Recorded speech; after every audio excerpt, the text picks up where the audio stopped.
everyone. I trust you are well. I have a video to make, which is a reflection on a consultation I did yesterday. I want to extend on that consultation for my sister a little bit and to put some learning in the public domain. But since that conversation, whilst I slept, and especially this morning when I woke, my mind has been all over the place. I have found myself telling many people recently, when I grow up, I want to be like you. Just yesterday, I was talking to a sister of mine who was telling me, I was in Ghana with her in August. She was in Ghana in August. She lives in North America. And she was telling me that she's returning in November. And I'm like, blooming heck, you are returning in November? And she says, yeah, I'm retired now, early retired. So she can go whenever she wants. I'm like, when I grow up, I want to be like you. And when I said it, old girl, how are you doing? She laughed and she says, I wish when I was your age, I was as organized and as focused as you currently are. And we both laughed about it. But I actually would like, in the future, maybe not too distant future, to be early retired, to be comfortable and to have the financial backing, to be going how many times I want, wherever I want. I want to be like her when I grow up. I went to see my surgeon and we were talking. And as we talked, the surgeon is one I meet in one clinic, and he's taking me to a whole different clinic to go and have this procedure I need. And I just got fascinated. So I asked him, I met you in one hospital, completely different. Then you changed jobs and came to this clinic. When you need to have the surgical procedure, you also have an arrangement in another hospital. Wow. And he says, yeah, he doesn't like being permanent staff at hospitals now because hospitals are now money-making processes and they have targets for doctors, and the targets for doctors sometimes can compromise your decisions because you need a certain number of surgeries a month. If your patients need it or not, well, the hospital expects it. So people are recommending surgery willy-nilly, and it's not in the interest of patient care. And as we talked, again, I blurted out again, I want to be like you when I grow up. And he says, but before I even said so, I looked at him, I'm like, wow, that is amazing. What a great position to find yourself in life. And he's like, yeah, I'm a surgeon. So is my wife. We are in the same discipline. Both of us earn well. Our children are done. Our house is bought. Most of the things we want to do and are going to do in life have been accomplished. Right now, what we need is what will feed one man and his wife. And I said to him, yeah, when I grow up, I want to be like you. Mulberry, how you doing? So I'm sure you are Mulberry, but there we go.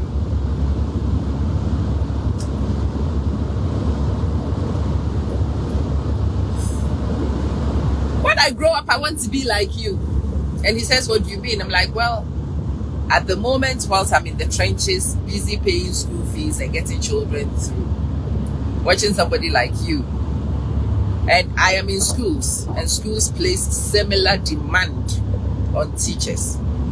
There are many things in schools that can compromise your practice. And I hate that now. I really hate those things. But I'm not in that luxurious position to be able to. A friend of mine has decided that she is going into instructional design as a freelancer. Unplanned. She went to school, something happened, and she stepped away. The reason why she's able to step away is because her husband works in oil and gas here. And they have also seen their child, they have one child, they've also seen their child through. Their child is now an engineer himself. he is doing well. And for the two of them, her husband's income can still do wonderful things. And she's just decided, Fortunate, how you doing? Fortunata.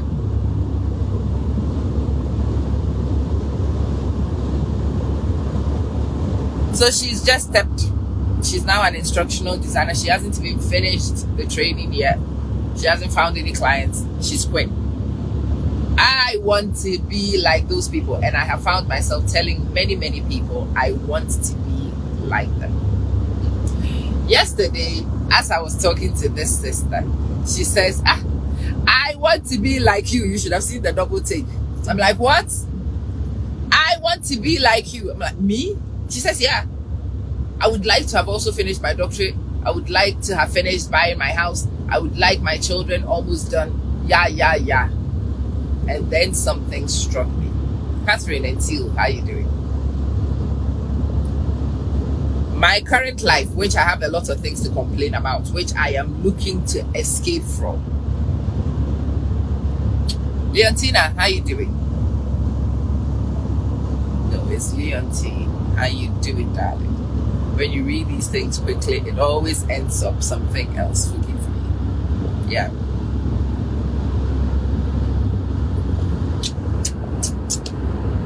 I want to be like you. I did a sharp double take, and she's like, what? I'm like, you want to be like me? She says, yeah. And she started rattling off a few things that she admires about my miserable current life. And I'm telling her, girl, don't you watch my videos? Don't you hear my lamentations about school fees? And she's like, yeah. What and all, I would prefer where you currently are to where I currently am. And as I was sleeping this night, I realized actually where I currently am was my prayer point 10, 15, 20 years ago. Where I currently am was my prayer point some years ago. Some years ago, I dreamt of my children having finished secondary school. I dreamt of my children successfully making the exams to university. At that time, I did not have the capacity to know the full details of the experience of that. I did not think of the school fees and the financial limitations that will bring. No, but I dreamt of being exactly where I am. I am what used to be my dream and prayer point a few years ago. And that was a very profound moment for me. It is something that I'm sure many of you also don't think about. You, where you currently are, would have been your prayer point a few years ago. That would apply to some of you. Even if it was not your prayer point, it is somebody else's current prayer point. Let me allow a few moments for that to land and sink into your consciousness properly. What that means is that where you currently are, no matter how the lived experience makes you believe it is, it's not so bad, because it used to be your prayer point. The more I think about it, the more I realize this is my prayer point. When I was in Manchester, all I wanted was a house with 2 bathrooms. I wanted the guest bathroom downstairs, and we were looking for ways in which we could factor it into where we lived. And at some point I thought that would be too annoying, so we were considering potentially buying a new build somewhere in Altrincham just before we left. But yeah, at that time, my dream was a house with multiple bathrooms. I live in one with 3 bathrooms at the moment. I have actually lived in a house with 10 bathrooms since I have been here. But having scaled back, no matter the truths of the scale back, I still look at the house I live in now, the floor space I have now, the kind of space I have in the kitchen, in the living room, and especially the outside spaces. I look at the living quarters and the facilities, and I realize, oh shoot, in episodes in my Manchester house, I dreamt of some of the things that I already have right now. What I'm living, was my own dream some years back. Many elements of my prayer points. So what does that mean for you? That means that you need to stop, reflect, and realize some accomplishments. It is very important, because if you don't acknowledge these accomplishments, it will make your life seem a blur. And if you allow your life to seem a blur, you will feel like you haven't done much, hi Loretta, with your life. And you will be upset if your life doesn't feel like it is leading anywhere. And if you don't deal with that upset over an extended period of time, you could spiral into depression over it. If you want to situate this and understand this properly, the reference will be Maslow's hierarchy of needs. Yeah. If you situate this with Maslow's hierarchy of needs, everything makes sense. You are occupying a place now that you used to dream of. It is now your need met. But you have got new needs, and that's why you look at where you are at and your new needs are not met. When you first don't have the physicals, you don't have a roof over your head, and you don't have food on your table, that is the lowest ranking need, and that is your priority. That is where your focus will be. I meet people who have not got men, boyfriends, whoever, and they'll tell you the loneliness they are feeling. They want a man, they want a man. Give it a few years, they do have a man. And the same people are with me, and he's not meeting my needs. The reason why their needs are still not being met right now is because initially they were looking for the basic. When you finish with the first level, the second level of needs tends to be more psychological. And the next few stages are all psychological. So, at some point you have food on your table, your belly is full, you have a roof over your head. Your needs will transcend those physicals, and your need will go towards fulfillment, self-esteem, blah de blah.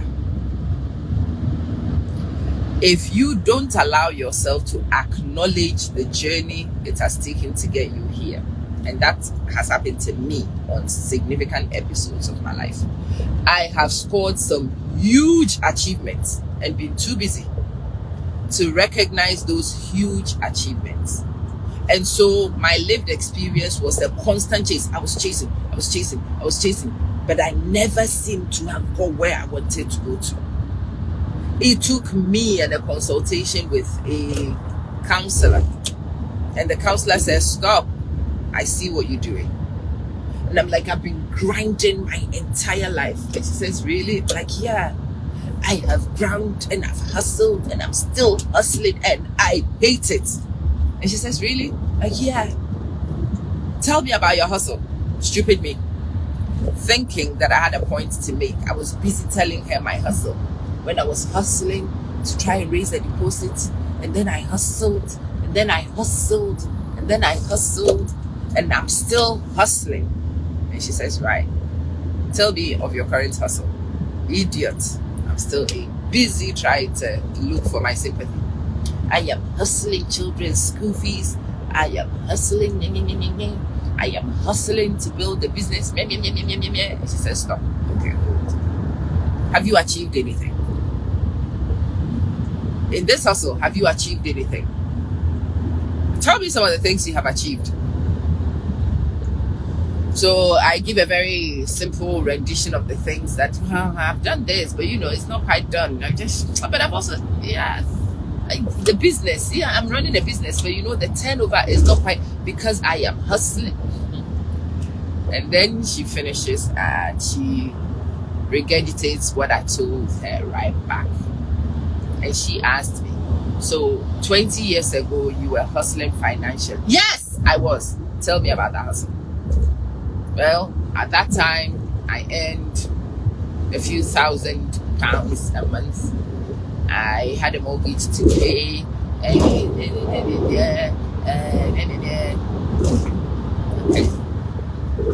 And I was always was running a deficit. I didn't feel like I had enough money to comfortably run. I paid my bills, but I had to hustle to pay my bills. And she's like, yeah, I'm still in the same phase. In more than 20 years of working this program, I am still hustling to pay bills. And she says, yeah? I'm like, yeah, what bills? University fees, university accommodation. She says, really? I said, yeah, cool. Remind me of what used to be the bills that you paid 20 years ago. I rattled off my mortgage, council tax. We added it up. It wasn't even £3,000. It was not. It was not £3,000. And I was stretching to do that. So let's look at your current reality. Each kid on their installments is about 2,500, almost £3,000 on their own, each kid. Then we have our own accommodation and running costs at this place. We added that up, and I realized how much money I need to pay monthly currently. And yes, I am hustling to stretch to about 4 times, almost 5 times what I used to stretch and hustle to pay 20 years ago. And as she repeated my truth to me, I was smacked in the gob by how blindsided I had been to the work I had done and I'm still doing, and how disrespectful I had been to my own hustle and its profits and its benefits, and how I had not given myself time to respect what I have done and I'm doing and acknowledge the mileage that I have got under. And after we finished that statement, that conversation, really, the facts of my life had not changed, but my recognition had changed.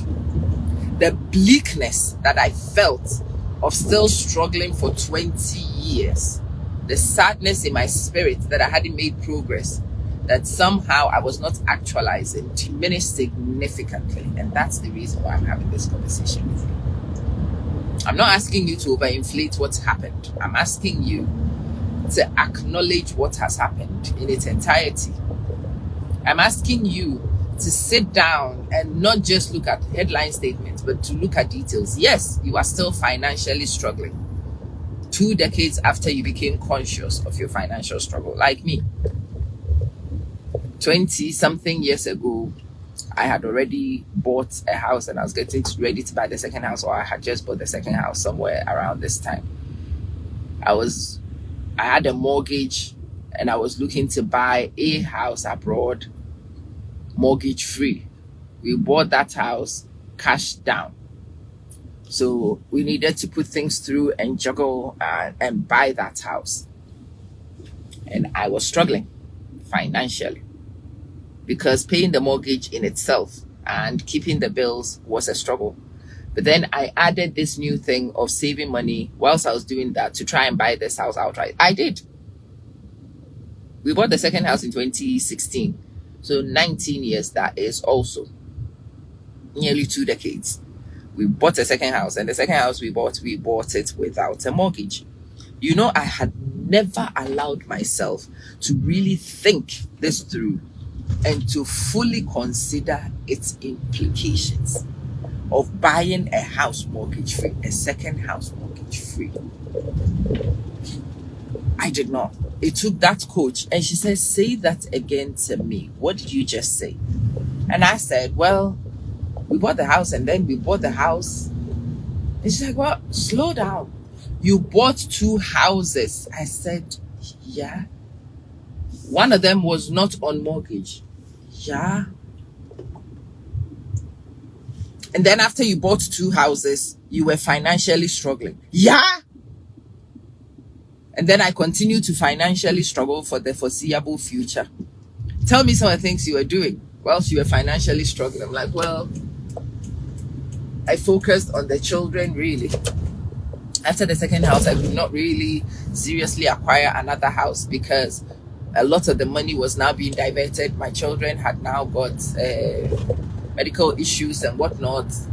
I was busy fighting neurodivergence with my son, and we were paying therapists and paying this. So really, my life, I've not really scored any serious accomplishments since we bought the second house.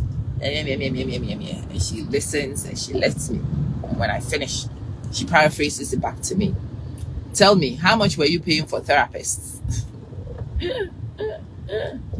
So I tell her some of the therapist bills. She calculates it and she tells me, right? And you were not accomplishing anything. Where is the child you were paying all these therapists for? I'm like, oh, he's one of the kids in uni. That kid whose life was supposed to be so terrible that you needed to get therapists in order to get this kid kick-started, is now in university. I'm like, yeah. He is in university. He's doing computer science. He's doing really well. It's like, right. So does that mean that the therapies you did were worth it? I'm having these conversations, but really, it hadn't quite registered where she was leading to. And I'm like, yeah. The therapies have been successful. I'm like, yeah, the therapies have been successful. I have not really allowed myself to think of this along the lines of the therapies I paid for were successful. The interventions I was hoping for were achieved.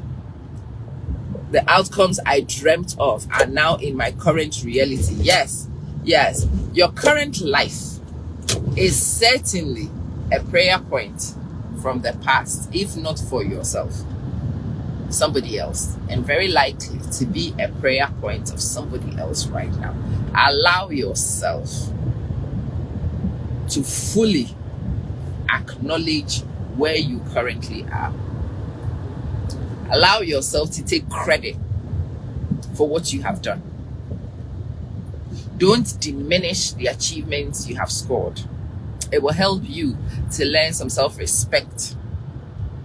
It will help you to feel a sense of acknowledgement for what you have done. It will help you to actualize. And that is a psychological need, Again, go back to Maslow's hierarchy of needs. You will know that those psychological needs become more significant. At the moment, one of the things that haunts me the most is actualization. Actualization is the phantom of despair in my life. I have so much. I could achieve so much. I should have achieved so much. I have a doctorate degree which is sitting somewhere and I'm not doing so much with my stupid doctorate degree. True. I am still in schools with a doctorate degree. True. And I can knock myself with those things if I want to. Or I can remind myself that I have stayed in schools all this time and got a doctorate degree. I graduated. I started teaching with somebody, and the person was telling me she's just enrolled on a master's. I enrolled on a master's because I watched one of your videos last week, and you were telling the story of another friend of ours. I know that story, and it hadn't even struck me the importance of making moves and being ready ahead of time.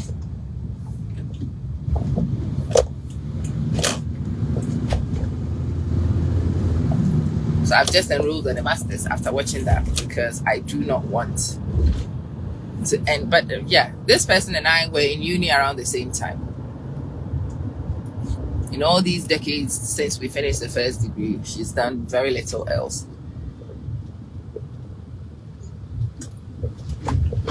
Why hasn't she done much? She had children and she was focusing on raising children. Guess what? Guess who else had children? Me too. I had children. Me too. I raised children.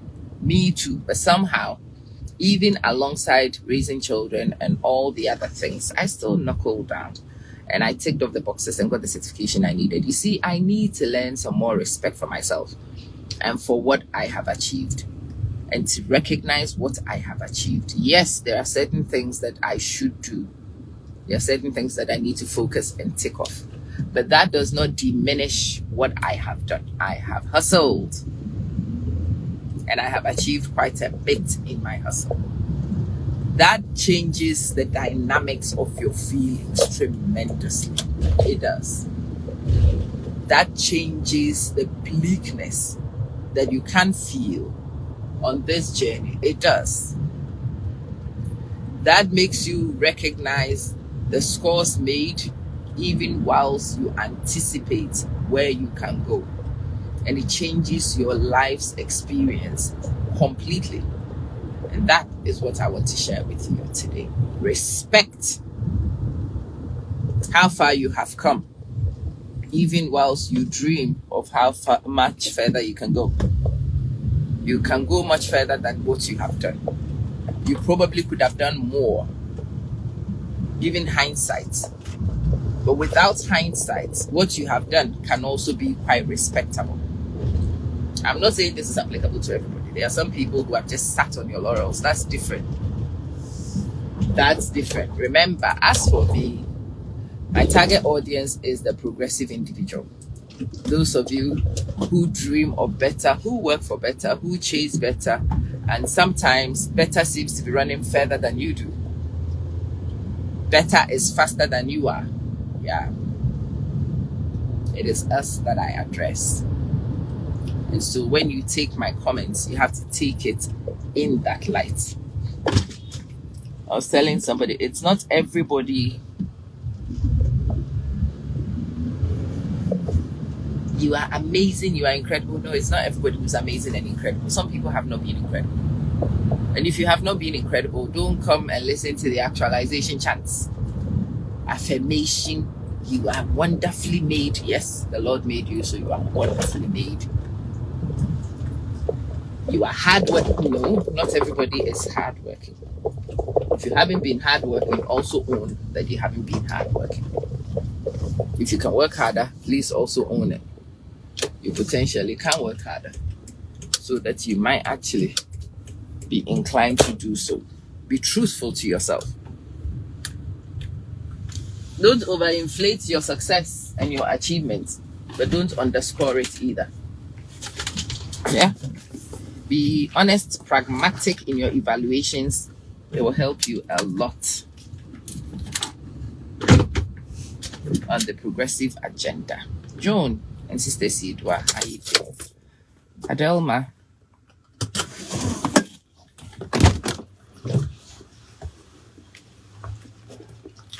This Friday morning in Abu Dhabi,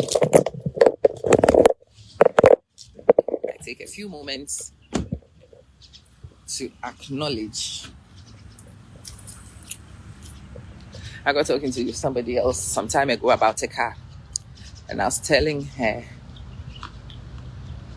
yeah, I should have changed my car. She's like, oh, right. But your car is my dream car. I'm like, what? Yeah. I am dying to get a car like yours. I'm like, don't be silly. My car is old. And she says, yeah, it's old, but you own it outright, yeah? I'm like, yeah. I won't mind owning an old car outright. And knowing that I have the freedom to drive this car for the foreseeable future until it is off the road, until I need to buy a new car. I'm like, yeah. There are alternative perspectives that could help you, but you've got to own the car first before these facts are applicable. Anyhow, I've arrived. Let me go and labor. I'll see you guys when I'm done. Bye.